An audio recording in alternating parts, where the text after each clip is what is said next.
Mike Olshan here, bringing you inside Centercourt Baseball. We're here with our Senior Advisor Dave Gallagher, longtime major leaguer, longtime travel baseball. He connected in the travel baseball world for almost 30 years. And we're talking about what we've seen at Centercourt through tryouts. Tryout week obviously taking place. And Dave, what are your impressions on what you've seen in tryouts, how things have run, you know, what you've actually gotten the chance to see so far? Good morning, Mike. And yeah, I love tryouts. It's, to me, one of the most exciting times to be involved in travel baseball is going out and seeing the kids of all ages, and what the look is on their faces, what the body language is, more than just the skill set. And what we're doing, I'm so happy that we have such a professional staff that's doing the assessments. They know what they're looking at. Many of us played professional baseball and others played to the college level, but that's very important when you're assessing a kid, that it's not whether he hits 5-line drives in the cage or if he pops a couple up, you cross him off. You got to know what you're looking at. I'm happy to be a part of that. We're looking for hand speed, athleticism, the way a kid carries himself. When I think back as a professional baseball player for 17 years, including 9 at the major league level, every single day I took the field and showed up at the ballpark was a tryout. Every day. First, you're trying to make a roster, then you're trying to be in the starting lineup, then you're trying to hit a certain spot in the order, and then you're trying to keep your job. So, I actually asked one of the young kids yesterday, I said, "Are you a good player?" with a smile on my face. And he looked at me and he said, "I'm better in practice." And I knew what he meant. I said to him, I said, "Look, I've been there. That just means you're probably a little nervous. Maybe you get a little anxiety when the game starts. You can get past that. That'll come with a lot of practice and repetitions. But that's what we're supposed to be here for, is to, tell that kid it's okay to feel like that. I felt like that every year I've ever played." So yeah, long way of me answering. I love the tryouts. Love looking at the kids. Yeah, now it's an exciting time because obviously, players will get the opportunity to join one of the Makos teams moving forward, into 2023. Wanted to bring in your perspective. Obviously, you mentioned, 17 years professional baseball, working your way up day by day to spend 9 years in the majors. Let's hope your Phillies time comes in handy this week in the World Series. But then from there, just as important, I think, in this case, you were one of the original, or one of the guys who were in to travel ball in this experience at the beginning, before it was big, early, so almost a quarter century doing that. What stands out in your mind about Centercourt, about the Makos program, and why should, what are these young men getting into if they accept the invitation to move forward? Well, I think what I've enjoyed, I've been, I think a little bit less than a year right now as a senior advisor for the Centercourt Makos baseball brand around the state. And I really have enjoyed that title. I'm 62 years old. It's not like, I'm winding down, but I do love the game. And some of the things that was wearing on me, the day to day, are we going to have enough players this weekend? That wears on me. But I know I'm really good at communicating, and I know I'm good at mentoring and getting good information out of my head. So I like to give that to the staff. And sometimes being an advisor is how to properly do things. But I think even more valuable is what I can offer the Centercourt Makos brand as to things that didn't go so well in close to 30 years of being in this space. Why Makos? Wow. I have to start with the staff. And I've told them to a man, the professionalism, the resumes, the background, the networking, it's the best I've ever been a part of. And I'm proud to be a part of it. The understanding that they have. I think what comes with a powerful resume in the game is that you can stand on that as to luring people, maybe that's a strong word, but inviting people to come into your organization. You can stand on your resume and what you've accomplished in the game, what you know, your knowledge of the game. If you don't have that, and I know there's a lot of organizations that don't quite have that, You're forced to win. Forced to win. Everybody wants to win, but you're forced to win. And you will sometimes do some things that don't make sense. You've had a kid on the roster the entire year. The family has committed financially and time. And all of a sudden, there's 2 kids brought into a certain tournament to help you win. And two kids that have been with you and loyal the whole year are sitting on the bench watching. It happens all the time. So I think things have to be done right. You do it with integrity. And that's what it has. Another thing I want to bring up that I would have never known until I came into an organization that has multiple facilities and multiple sports, that there isn't the pressure on one sport, like just baseball, to have to pay all of the bills in that singular building. So I don't mind saying this because it'll make sense to parents, that there's much less stress. Finances, I understand. The commitment, I mean, my God, when I go to the supermarket, everything is tripled in cost. So I know costs are high, and I feel for the parents. That being said, I think the value that they turn around and they can get has a much better chance of happening in a surroundings with multiple facilities.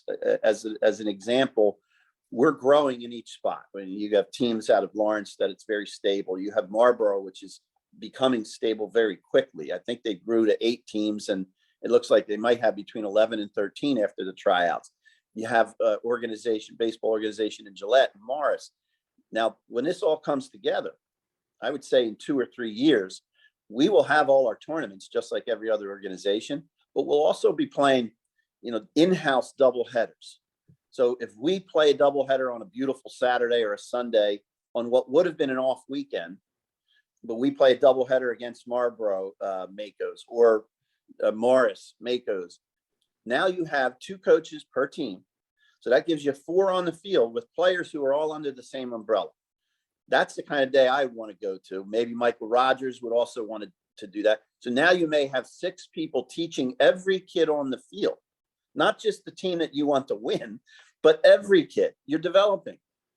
So I just think that the adults in this overall equation understand it's really not about a trophy, a plastic trophy that you can bring home. We bring them home. We have teams that win. That's fun. It's great for the parents and great for the kids. But as far as us, the people that have been in the game, we realize the true importance is the development of the kids.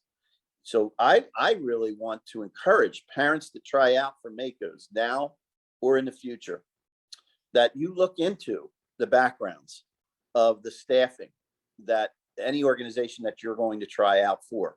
Look into who is there. What is their background? What is their network of people that they know as these kids grow older? I wouldn't invest the time and the finances into an organization that doesn't have strong resumes, right? So like I said, I'm proud. You can tell I gush about it. I'm very happy to be a part of it and where we're heading. I always thought when I was, in whether it was Babe Ruth, whether it was American Legion, whether it's now with my college guys, I always thought the most important thing was at the end of the year, how many guys have you enabled to kind of pass that baton and move forward, so to speak, move to the next level. And if you're developing your guys to do that, then you're successful. And it seems to me like that's what you're saying you're seeing from the staff here. Well, you're giving your kids the best chance to develop. So without trying to pull people by the nose and lead them to something that isn't true. Right. The truth of the matter is the kid himself, the athlete, the student athlete, is going to dictate, for the most part, where he goes to college, right? And if he's going to have any success at that level. So if he's good in the classroom, he's strong, that opens up a lot of doors, right? There's nobody that says, well, we'd like to have you, but we can't, you fall short academically. On the field, those guys are going to eventually come out and see it. So even a guy like me that's been in this for years and I kind of stake my name on players and have no problem doing it, but I've never exaggerated about a player. Certainly wouldn't lie, but you can't, because if you help one kid get into a school because you lied about his ability, the coach is eventually going to find out the kid's going to get there and not play. He's going to look to transfer, and then that coach will never believe you again. Your word means nothing. Yeah. Yeah. You have to just tell the truth about everything, not just his play, not just his academics, but then it becomes more. What kind of a kid is he? What kind of a teammate? Does he have leadership qualities? How are his parents? Like, all these things get thrown into the mix that kids should know. What's his work ethic? Projectability, that's part of it, right? What kind of body does he have? And is he going to work hard before we get him for the year and a half that we've made a commitment to him, but before he gets on the field with us? They need to know all these things. That comes easy to me. I didn't know that was going to be a part of it when I got into this years ago. I thought it was just developing players. But that has become part of it. And the kids who have gone off to college that come back after college and want to get into this arena in some way, whether it's coaching or someday be a GM, and they want to learn from the administrative part, and we bring them back. And then so many kids that have gone on to play professionally. And I smile when a phone rings and it's one of them that wants to talk about their swing. They're off and they're somewhere in AA. I can certainly tell them all the failures that I've had. I can work them through that for sure.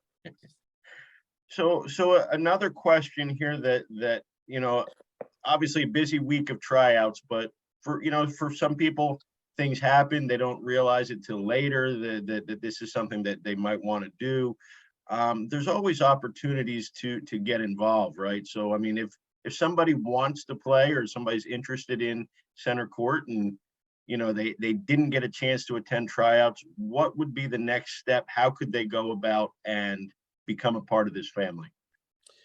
Again, I'll go back to my experience for all these years of being involved. Really, tryouts never end. So you have dates where large groups of kids come in, but rosters change. Right. So once you've done your roster selections and you get the uniforms and everything, you start your season. It's inevitable that someone's going to get hurt, and you never want that, but it happens. Or somebody gets a sore arm and you do the right thing. You got to shut them down. So I know that tryouts never end. So I would encourage people, if you miss this initial grouping of the larger tryouts, or you come in late to the game and you didn't know tryouts were this early for 2023 seasons, just call one of the facilities. We got 4 throughout the state. Reach out. You'll find it on social media too.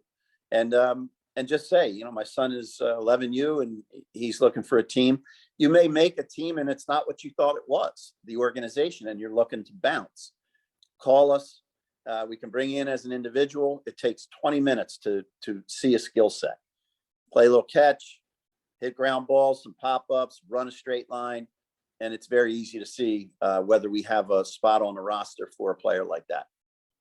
Sure. Now, I want to take a few minutes here to talk about something upcoming in Centercourt, and that's the Michael Rogers Arm Care and Velo program that's coming this winter to all three, all of our baseball locations, to Lawrence, to Marlboro, to Morristown, actually I think up north to handle those two.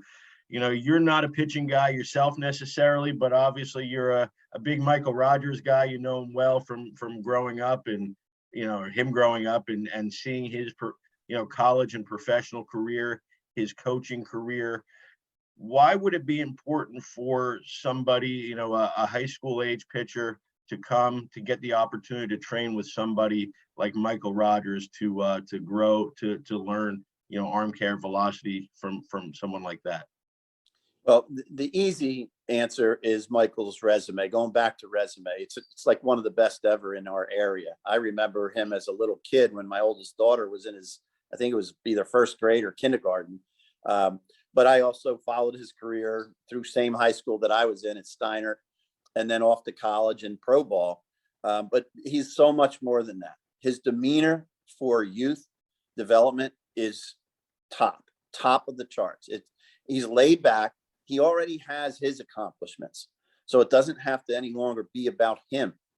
It's about the kids. He realizes he has sons of his own, a ton of patience, and the knowledge of how to develop. So I always have deferred to pitching guys, and he's one of the best I know. We're fortunate that we have him, and he now carries a heavy title within Centercourt that's justified. So again, I go back to the staffing, but yeah, that's something that is going to take in, I'm sure, knowing Michael, it'll be the health of the pitcher, right? The arm care. It'll also be proper mechanics, I'm sure. And it'll be him telling true stories about what worked for him in his climb through the ranks and what didn't. So extremely valuable information. I hope that, people that are interested reach out and maybe ask the questions that they have and get involved. Yep. Dave, we appreciate the time, to go over some of these big things. Obviously it's an exciting time of year for these young players as they build for the future. And we look forward to connecting as other big programs and things come up at Centercourt. Thanks for having me. We should really mention our sponsor, Quick Check. They have great fresh coffee and they're open 24 hours. I like. What's the age limit on getting NIL deals, Dave? Is that is 62? You can still get them at that age? Is that what you're looking I think for? I can still get them. They're going to be in touch with me, I'm sure. We thank you, and Quick Check thanks you as always, and look forward to seeing you at the field soon. All right, take care, Mike.